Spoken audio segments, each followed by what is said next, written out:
Oh, hi. We've already begun. My apologies. You weren't really supposed to see that. But it's kind of actually okay that you did because this is one of the things that I do to get my brave on before I give a talk or a presentation or enter an important meeting or event. And this is exactly what we are going to talk about in today's admin chat. So I hope you are ready to get your brave on. All right, now I want to be able to come closer to you here because this is really an important matter that we're going to discuss. And I wanted to quickly introduce myself. I'm Carol Schulte, founder of the BRAVE Institute, and I am all about empowering administrative professionals, female powerhouses like you, and males as well, who are really ready to show up more fully, who are ready to stand up more boldly, who are ready to tackle their own Everest, whatever that means, whatever that looks like to them, using my Get Your Brave On process. So that's what we're going to dive into and get into today. And I hope that you are ready. I hope you're excited. And I hope you're ready to be braver. So when I have something really important to share with you, I might get a little bit closer. I hope that's okay with you. I also might be speaking a little bit fast, and I hope that is okay with you as well, because I'm very passionate. I'm very excited about what it is that we're going to be discussing today. So without further ado, let's get into it. Now, regardless of when you may be watching this, the times are a little bit different. So right now we are still in the middle of a global pandemic, and don't worry, regardless, again, this is still going to be relevant. But right now, it's even more important than ever to recognize that we got to be willing to try new things. We got to be willing to get messy. We got to be willing to get out of our comfort zone. We're already out of our comfort zone. And, when we're faced in a situation where we're not really sure what to do or how to show up or when it's going to change, there's a lot of things that are out of our control in this time. But there's also a lot of things that are in our control. So our reality right now, your reality right now is probably such that you have no idea what is going to be coming. You might be a little bit scared. You might be a little uncertain. You might be, testing new things out, trying to navigate this new normal, whatever that means and whatever it might look like to you. And there is never going to be a better opportunity to recognize that, normal doesn't really exist. And if there's any opportunity to try things out, and again, to get messy, it is now.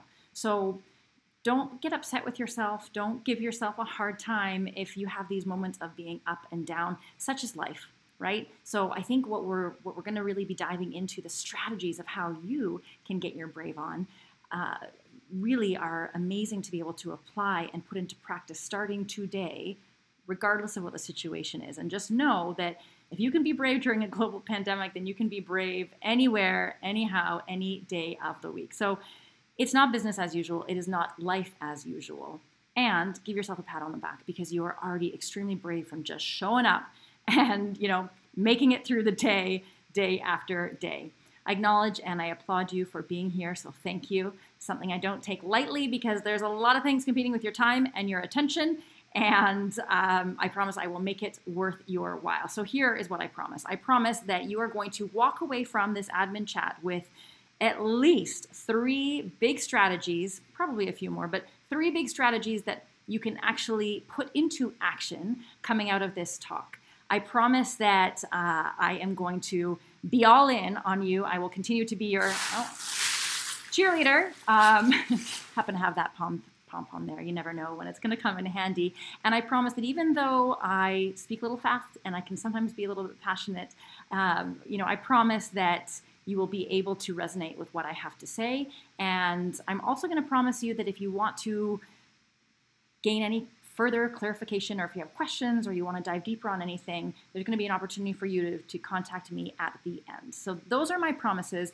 I also promise that we might have a little bit of fun. So this is what we're going to go over specifically. We're going to look at the big bravery killers that exist.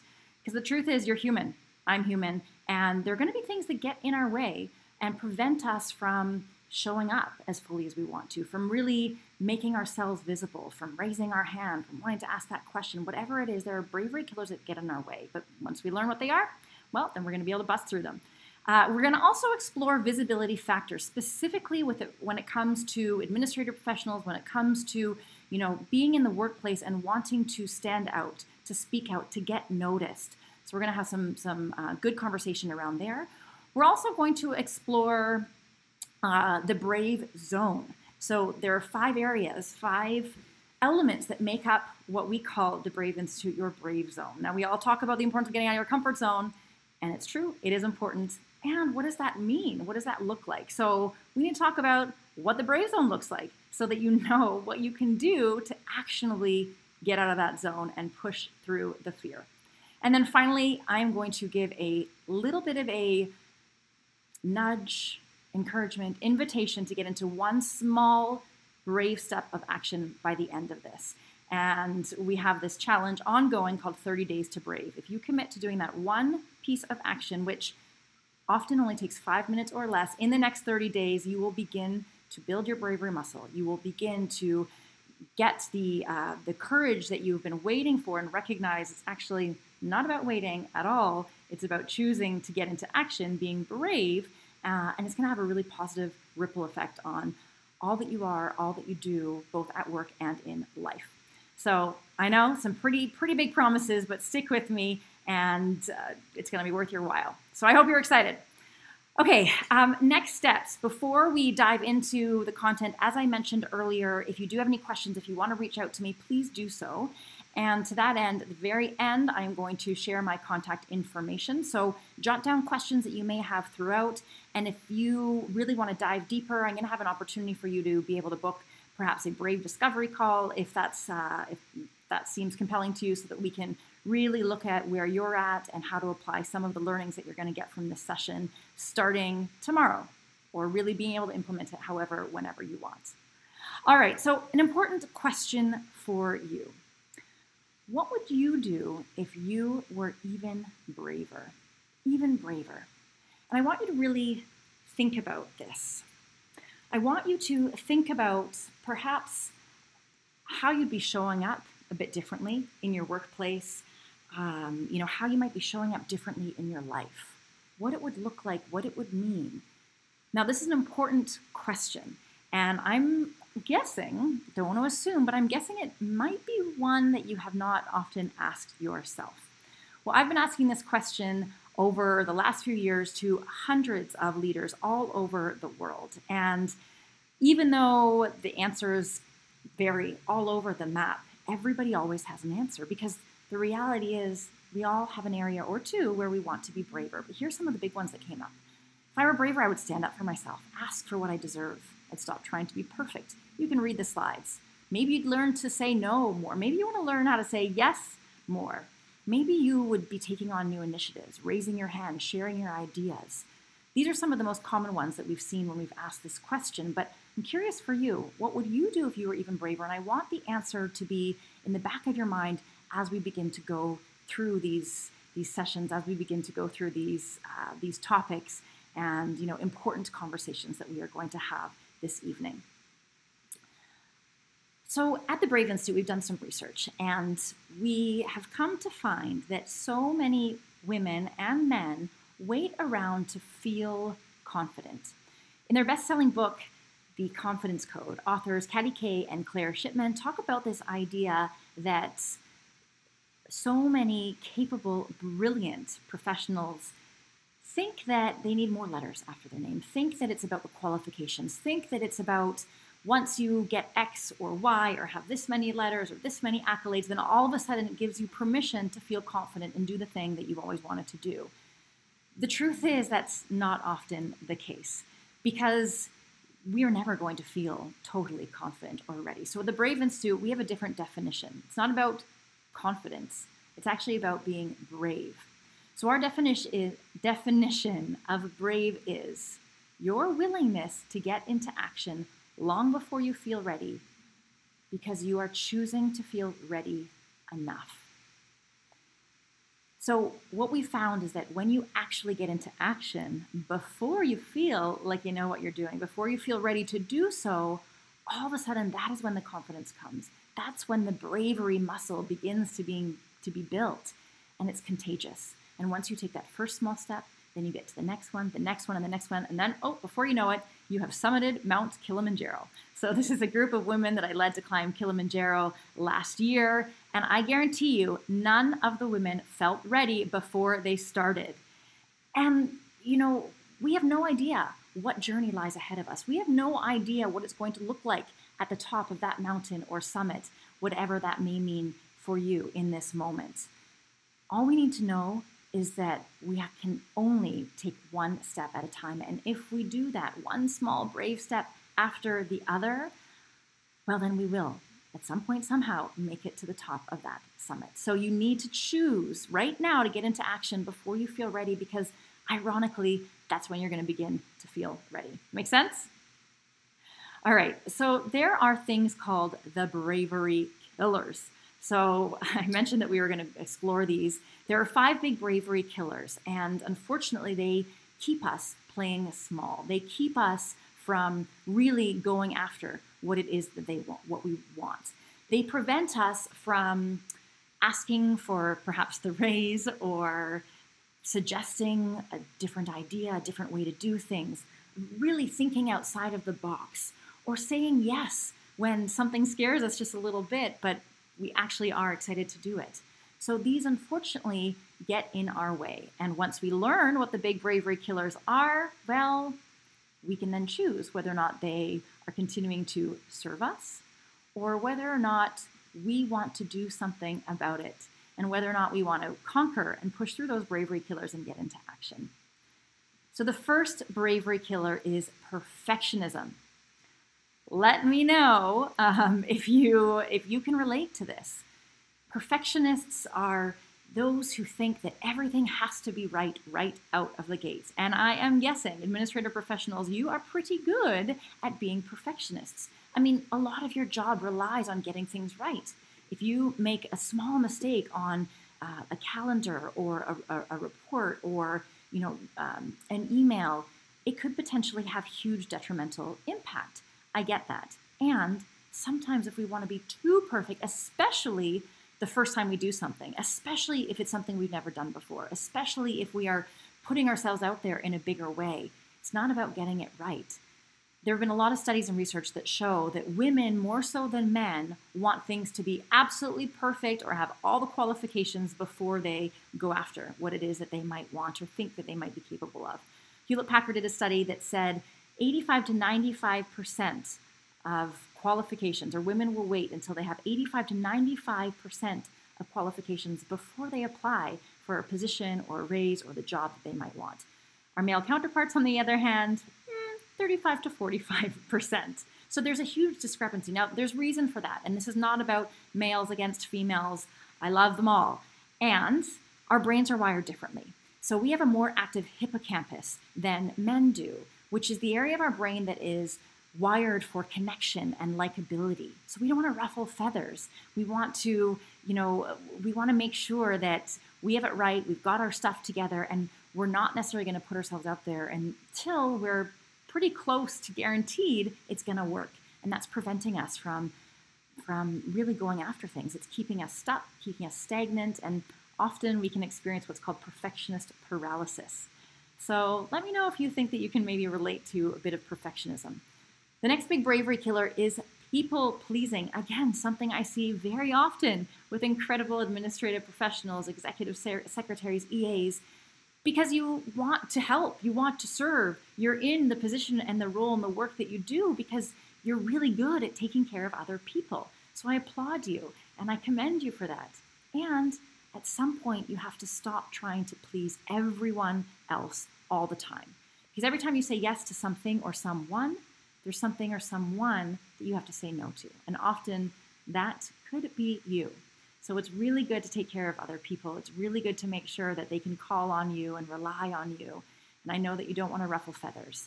But if you don't begin to set some boundaries, if you don't begin to recognize that you matter too, as ironic as it is, as cliche as it is, if you don't put your own oxygen mask on first, you're not going to be able to help anyone. So be careful with respect to the people pleasing. The next big bravery killer is comparison.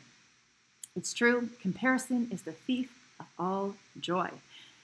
Now, we are human. I am human. I can certainly relate and admit to the fact that I suffer from comparisonitis. on a regular basis. And again, I am human and it's going to happen. It's part of the human experience to compare. It's how we're wired. But if we start to realize that comparison to a certain extent can become pretty darn detrimental, then we need to actually be able to call ourselves out in the moment when it happens. Because the truth is, there will always be somebody who is ahead of you. There will also be a lot of people who are behind you. There will always be somebody who seems to have it all put together, who appears to be able to manage the spouses and the pets and the house and the babies and the reports and the bosses and the friends and the supervisor and everything perfect all the time.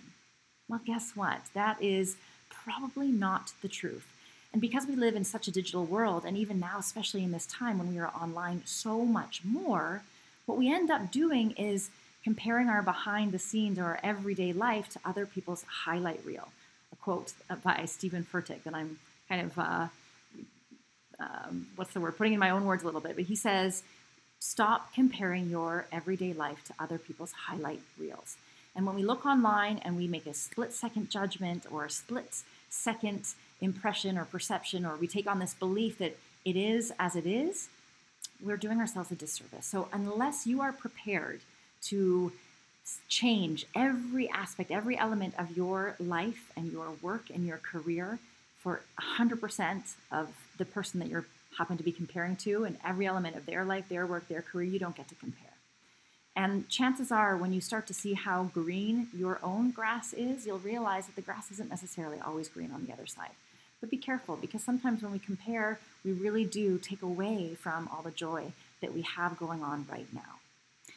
And comparison can also teach us some things also. When we're looking at other people and we think, oh, how are they doing that? How is it that they're, always have success in this front or that front? Chances are it's something that already exists within us.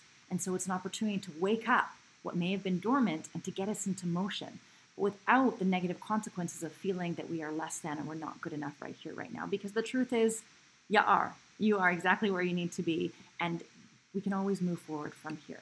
So comparison, another big bravery killer. The next one is approval seeking. So this is something that we do when we're constantly seeking validation from outside of us. We want those gold stars. Now, Gretchen Rubin, author of The Happiness Project, talks about the fact that so many of us are obsessed with receiving external praise, and she herself admits to being a self-proclaimed gold star junkie. But the truth is, when we constantly need that praise from outside sources in order to tell us that we are good enough exactly as we are, we will become addicted to it. Katty Kay says that it becomes more detrimental than sugar in their book with Claire Shipman. And the reason is that all of a sudden we continue to set the bar against this praise, this validation, this approval, this recognition. And the moment we stop having it, we think that there's something wrong with us. Now, a lot of research shows that if we take the negative feedback or the constructive feedback as the capital T truth, that it can be pretty detrimental, because again, we take that as reality when it's not necessarily the case. But even more detrimental than taking the negative feedback or constructive feedback as the capital T truth is taking the positive, the praise as the capital T truth, because then again, we're never going to be able to measure our own success. We're never going to figure out what our own internal barometer looks like, because we need other people to tell us. And it's all subjective. It's all according to other people's perspectives and experiences and their viewpoint in which to see the world. If you are here for something more, if you believe in what you're offering, then you don't need anybody else to tell you you are good enough. You don't need me to be your cheerleader and shake my pom-pom, even though I will, because I believe in you. We really need to start to give ourselves our own gold stars and be able to give ourselves our own approval. Now, I will be the first to admit, as with all these bravery killers, I talk about these things because I experience them. They do say that you teach what it is that you need to learn yourself. And in an effort to want to practice what I preach, I'm in this process. I'm doing the work all the time. In fact, just last week, I had a conversation with my father, who I love, who has been extremely supportive through the years, who is a lovely man, has instilled wonderful family values, and doesn't quite get what I do. And I think that I've wanted so hard to get him to understand, to get his approval, to get his validation, that I'm constantly sharing things that I'm doing, hoping that that's going to make the difference. And Dad, if you watch this, and I'm sure he won't, but if you watch this, it's not that I don't think that you are supportive. It's that I'm waiting for him to say I'm okay, I'm good enough, or that he respects what I do. So, for instance, just this last week, I came home and I shared a win. One of the women in my Brave community had, for the first time in all of her career, she works at a big Fortune 500 company here in Canada, Canadian Tire. In over 15 years in her position, she asked for a raise for the first time in her life. And she just shared with me over email. She said, I haven't gotten the news. I don't even know if I'm going to receive it or not yet, but it doesn't matter. I am over the moon that I just asked. Thank you. So she was applying everything that she learned with the whole Get Your Brave On process. So anyway, in a really quick moment, I shared with my dad. He asked me how I was. I said, well, actually, one of the women in my community just experienced X, and I'm really excited. In his first breath, it was, I still don't like the name, the Brave Institute. And when you say, get your brave on, I don't like that. In the same conversation, when I was trying to share a win, trying to get his approval. And I had a big aha in the moment, because even though I know this and I'm putting this into practice, we're still going to have moments where we're forced up against it, right? We're still going to have moments that are going to challenge us. It's going to ask us to step into who we want to be and ask us to get our brave on. And so in that moment, I realized, I don't need to explain. I don't need to tell him that hurt me. Maybe there'll be an opportunity to be open and honest in communication, because I very much believe in that, and we have since. But in that moment, I was like, I don't need to get approval from him. I'm going to turn to my cheerleaders, or I'm going to turn to some of the other things that are in my bravery tool belt, which we can get into. And in that moment, I had a choice. I could constantly still need his approval and feel like I wasn't good enough as a result, or I could just choose to give myself my own pat on the back. So that's what I chose to do. Anyway, approval seeking. I digress. Finally, the last big bravery killer is waiting. Waiting. This is what we do when we are in what Dr. Seuss refers to as the waiting place. For people just waiting. Waiting for a train to go, or a bus to come, or a train to go, or the snow to snow, or the rain to go, or the phone to ring, or the mail to come, snow to snow, I don't know. Or waiting around for a yes or a no, or waiting for their hair to grow. Everyone is just waiting. Now, there are two types of waiting. There is waiting that is very much out of our control. This is the waiting that we do when we are waiting for planes, trains, other forms of transit, which the average person over the span of their lifetime will spend 693 hours doing. Or waiting in lines, be it grocery stores, bank tellers, amusement parks. We'll wait almost 22 weeks waiting in lines. And at this time, with COVID, I'm sure that time has increased, and we spend a whole lot of time, almost 6 months, waiting on hold for our favorite customer service representatives. Now, that is a lot of time waiting, largely out of our control. The other type of waiting is very much in our control, and in my opinion, far more detrimental. And this is the type of waiting we do when we were waiting to feel good enough, waiting to feel ready, waiting for all of our ducks to be in a row, for our inboxes to be at zero, for the perfect moment to magically arrive. And the truth is, that perfect moment will never magically arrive. That perfect moment is when you choose it, and that perfect moment could be now. So, I am curious, thinking about those big bravery killers, what is one that you really think that could make a big difference for you if you were to become aware of it, if you were to catch it in the moment, if you were to be able to have some bravery tools to be able to bust through those bravery killers? What is your big bravery killer? Or maybe you have a few big bravery killers. Often they can overlap, and at different stages of our life we're going to experience more. And as I admitted to, I experience all of them to a certain extent. So what are your big bravery killers? And what are you prepared to do to maybe take one step to recognize that they're no longer serving you, or choose one that's no longer? Anyway, I want you to think about that question. Okay, it is time to move on to visibility. Part 2. Let's get visible. Not let's get physical, although that could be fun too. Maybe I should play next time. Next time I will have that music to play.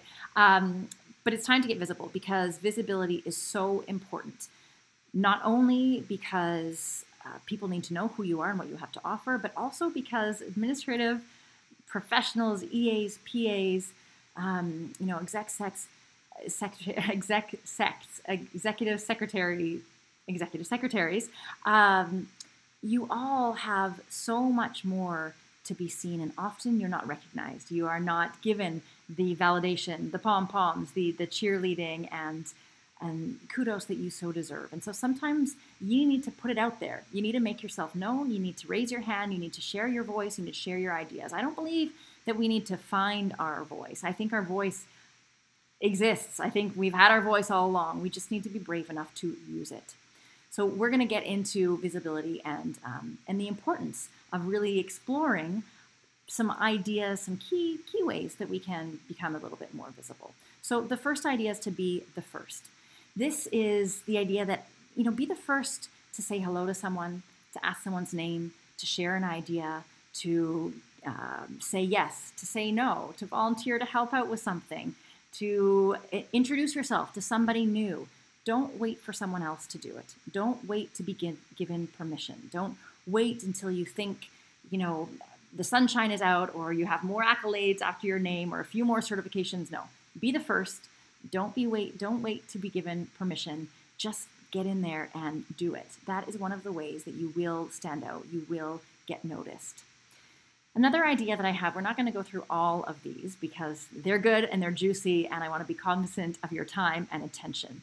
So the next idea that we're going to explore is to be curious. And again, I will share my contact information at the end. If you want to get a copy of these slides, you can reach out to me and I'll share them. The next idea is to be curious. This is an important one. Now, this is one of my fave pictures because it's black and white, old school, meeting at the ice cream parlor on their first date, or what I assume is their first date. Maybe it's a story I'm making up. Now, I may be the only one who is still dating, full disclosure, again, being vulnerable. This, we will soon see, is one of the elements that make up your brave zone. But I think it's really important to be curious about the people you work with and curious about your clients, your friends, people that you don't know very much about. When you are on your first date, or if you can remember back to that time, chances are you were interested, you were engaged, you wanted to be interesting and engaging, you cared, you asked questions, you listened, you were curious to get to know everything about that other person. Well, if you were interested. It looks like these two are really interested. So how can we be more curious? How can we take this and apply it to our day-to-day lives at the workplace, at your workplace, but also outside of the workplace, in your lives as well? How could you be a little bit more curious in terms of, how your neighbors might live, or what support they might need, or the story behind your Uber or your taxi or your black cabs, if you're watching this from the UK. How can you get to know the people that are in your neighborhood and ask their name and care and really feel that you are a part of something together? Because when you increase connection, you increase trust. And when you increase trust, you increase likability. When you increase likability, you increase positivity and productivity. And really, it's just this positive ripple effect where everybody wins. So it starts with you being curious, wanting to get to know people, wanting to ask questions, and caring. And then the next idea that I want to share is to be you. Again, I'm sliding over some really important ones as well, but at the end of the day, you're only going to be the best in the world at being you. And if you think about those people that stand out, those people that radiate the je ne sais quoi, the joie de vivre, they have that thing, it's because they are so comfortable in who they are, in their own skin. So how can you be brave enough to be even more of you in the work that you do and how you show up, both in the office and at home and with your friends and colleagues and tennis partners or parking stall attendants, whoever you come across in your life? If you are more you and you're not afraid to be you, you will stand out. You will get noticed. You will be visible, and people will want to work with you. They will want to trust you. They will want to share new ideas, ask you to take on new initiatives. You will be that person that radiates that joy and that joie de vivre, that joy of life. That's in French, in case you weren't familiar with that. So how can you be even more you than you already are? And yes, this is a picture of me. This was, I don't know how old I was, maybe 4 or 5. I knew way back then that I was destined to be an actress. And lo and behold, that was actually my last life. Yes, I was, didn't get to Broadway, but I was in theater, and I did do a lot of musicals. I'm all about the jazz hands, and perhaps that gives you a little little insight as to why I love pom-poms, and I'm very energetic. I'm used to speaking on stage. Won't get into my story. I will digress. I tend to do that. The reason I'm no longer in theater is not because I didn't make it. Well, maybe. It's a pretty tough profession, but it's because I kind of gave up. But I didn't necessarily give up because I didn't really give it enough of a go. Well, I didn't. But the reason why I didn't, okay, I'll really tell you quickly. I need to really pay attention to our time here. The reason why is because I was not brave growing up. I did not believe in myself. I did not feel like I had what it took to go after what I want and achieve my dreams. And that included theater. I always had this love of performing, and I always wanted to be on Broadway. But again, I didn't believe in myself. However, luckily, there was always one person who did, and this was my mom. And she was at every opening and every closing of every show that I ever did. And she was my number one fan, my biggest cheerleader, my best friend. And then unfortunately she got ill, and she got very ill, and she passed away shortly after I graduated from theater school, thanks to her encouragement and support. You know, and she was always there for me. She was there when the envelope came to say that I had gotten into the most prestigious theater school in Canada. She was there to march into the office of Dr. Iris McGregor Bannerman, our British theater school director, who was amazing and very full on and very intimidating. And, you know, I was almost not going to be allowed back in the program because Dr. Iris McGregor Bannerman was letting me know that my teachers told me I didn't have what it took because I was constantly seeking approval. I was trying to please Daddy. They said I didn't trust myself. And so they were really challenging me on whether or not theater was where I should be and really encouraged me to explore other options. My mom was there, and she convinced them that, no, I could do this. And it was a long journey over 4 years, let me tell you. We have our whole lives to be a work in progress, right? These bravery killers are things that I'm still working on today. But I have to say, I got where I did because of my mother, and I got an agent, and I had some roles on television. And yes, I was like a few guest stars. I had a movie of the week. Anyway, not about me, not important. All this to say is that when my mom passed away, I lost myself because I lost her. I lost my number one fan. I lost my purpose. I lost my ability to face the world because I wasn't brave enough to do so without that one person who believed in me. And I totally digressed, but I'm sharing this story because I learned firsthand how important it is to be brave enough to be you. And it wasn't an easy ride. And again, we're still on the journey. You are still on the journey. Everyone is still on the journey because there's always going to be more work that we need to do that can be done. But we have to be willing to try. We have to be willing to start from where we are. And we have to be willing to be ourselves with all of our foibles, all of our flaws, all of our idiosyncrasies. And we have to learn to embrace them, because when we do that, not only are people going to notice you and want to work with you and want to get to know you and want to help you out and support you, but you are going to get so much more fulfillment out of everything that you do. Your work life, your home life, your health and wellness, because you're going to start to see that you are worth it and you can do it. So how can you be even more you than you already are?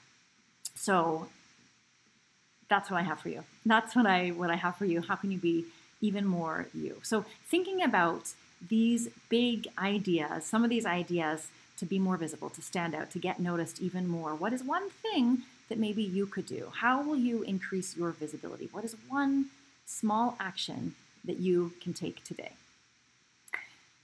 All right, time to move on. We are going into the brave zone. There are 5 elements that make up your brave zone. And we're going to dive deep. We're going to get into what these brave zone elements, what they are, what they look like. Because again, once we learn the areas, the elements that we can step into, then we're going to be able to call ourselves out or call ourselves in when an opportunity presents itself. So it's not necessarily just about getting out of your comfort zone, which is something I talk about all the time. It is important, very important to get out of your comfort zone. And, you know, I talk all about and have some trainings and videos about the importance of getting out of your fear zone. And some of us are afraid of fear. I used to be afraid of fear too, but it's not about conquering our fear. It's about embracing our fear and being willing to push through, because when we do, we get into our brave zone. So without further ado, let us look at the 5 areas that make up our brave zone. So there are 5 areas, and I really feel that acronyms aid in learning retention, and they happen to spell out brave. It makes it a whole lot easier. So we're going to quickly go through some of these, and I'm going to focus on the last one. So the first is being bold. You've got to be bold enough to speak up, to share your ideas, to raise your hand. Resilience. You got to be resilient. Every time you try something new, it might not look as you expected it. You got to be able to be willing to get messy, to throw spaghetti at the wall, and moreover, get back up after you fall. Authentic. We've kind of alluded to the importance of being authentic. Really making sure that you are you above all else. V stands for vulnerable. How can you show just a little bit more of who you are? How can you be vulnerable enough to share your fears, share your dreams, your desires, be open and honest, self-disclose a little bit? The more vulnerable you are, the more you invite other people to be vulnerable with you, and ultimately, the more you're going to connect, the more you're going to be able to build those special bonds and feel like you know other people and that other people know you. We all want to be seen, we all want to be heard, we all want to be understood, and it starts with being vulnerable. Power of Vulnerability, Brené Brown. If you have not checked that TED Talk out or any of her work, it's powerful stuff. And then finally, the E in your brave zone is experiential. We really need to shift our way of thinking with respect to this binary world that we so often live in, where things are either right or wrong, good or bad, or black and white. I don't believe in these binaries. I believe that we need to reframe and look at everything we do as an experience. Because when we do, we're not going to be able to get it wrong. We're not going to be able to fail. We're not going to be able to have to worry about looking bad versus looking good, because the win is in the experience. So if you sign up for a marathon, whether or not you come in first place, 50th place, or whether or not you take up the caboose, everybody who crosses that finish line is a marathon runner. It doesn't matter if you got first or third. It's the fact that you signed up in the first place. And even if you didn't finish, the fact that you showed up, that you signed up, that you bought the running shoes, whatever it is that you did, celebrate those small actions, celebrate the experience. That's where we need to focus. That's where the celebration really lies. So whether or not you ask for the raise and whether or not my friend Pamela did not get the raise, it doesn't matter, because she asked, and that is the win. So how can we reframe everything that we do as an experience? That is such an important part of stepping into your brave zone. And again, there's no opportunity to lose. There's no opportunity to get it wrong. There's no opportunity for those bravery killers to get in our way when we are choosing to see everything as an experience and celebrate that for what it is. So I'm curious, where in your life can you be more experimental? Experiential? Where in your life can you potentially try something on for size, throw spaghetti at the wall, try something new without being worried about what may or may not happen?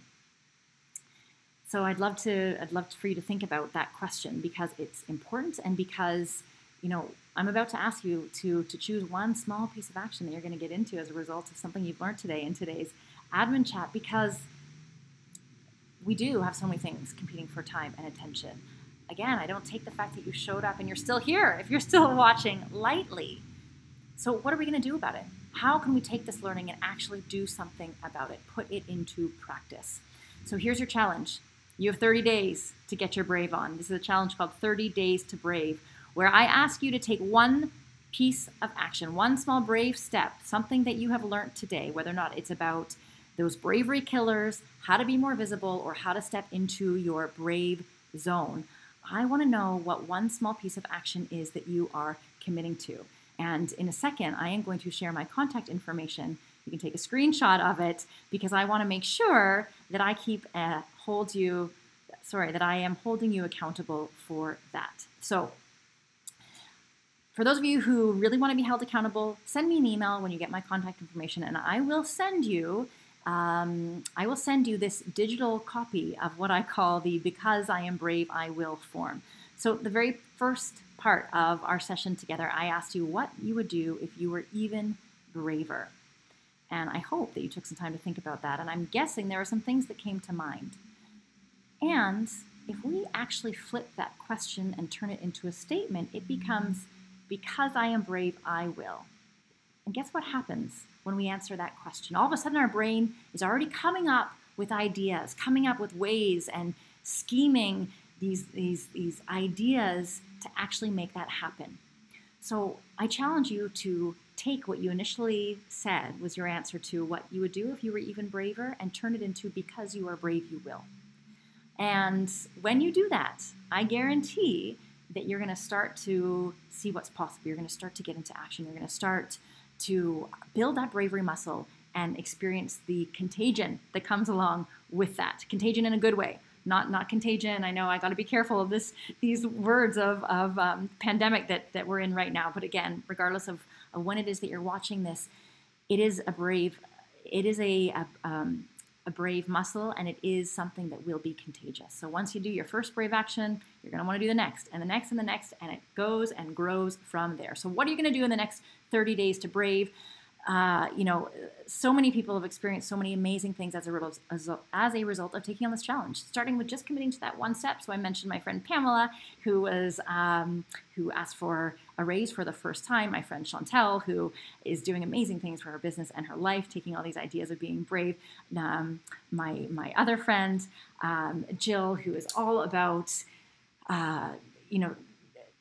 when she first started implementing what she was learning from being even braver, she started standing up to her supervisor. She started, calling people out when they were using words that didn't make her feel comfortable. She started being open and honest in her relationships, calling herself out when that self-talk was getting in her way. Anyway, so many amazing things that are possible when you choose to get your brave on, when you choose to take that first step of brave action today. And you don't need to see the top of the mountain. You don't need to see the top of the staircase in order to take that next step, as Dr. Martin Luther King Jr. says. All you need to do is commit to taking that first small, brave step of action. And I want to hear from you when you do. So this is my contact information. And if you want to take a screenshot, then you can. Again, my name is Carol. I am founder and CEO of the BRAVE Institute, where we do some pretty cool things, not gonna lie. And I really do want to hold you accountable because I care. Because I care about you, I care about your success, I care about getting your brave on, and because I'm kind of obsessed with waving my pom-pom. So I'm going to love and leave you for now. I wanna let you know that I so appreciate you showing up. I so appreciate you playing full out. I so appreciate you saying yes to you and to this time that we've spent together in this admin chat. And that's all I have. As a result of you taking this time and saying yes to you today, what are you going to say yes to tomorrow and the next day and the next day? And imagine what your life would look like a week from now, a month from now, a year from now, if you were getting your brave on each and every day. I'm pretty sure that your work life and your home life and your personal life and your dating life, all the different areas of your life are going to look a whole lot different. So I challenge you to say yes, to get in to your brave zone, to take that first step of brave action, to commit to the 30-day brave challenge, and to get your brave on. And until then, know that I will be cheering you on. Have a wonderful day, evening, morning, wherever you might be watching this from. And again, I'm Carol Schulte from the BRAVE Institute, and we will speak to you soon. Bye.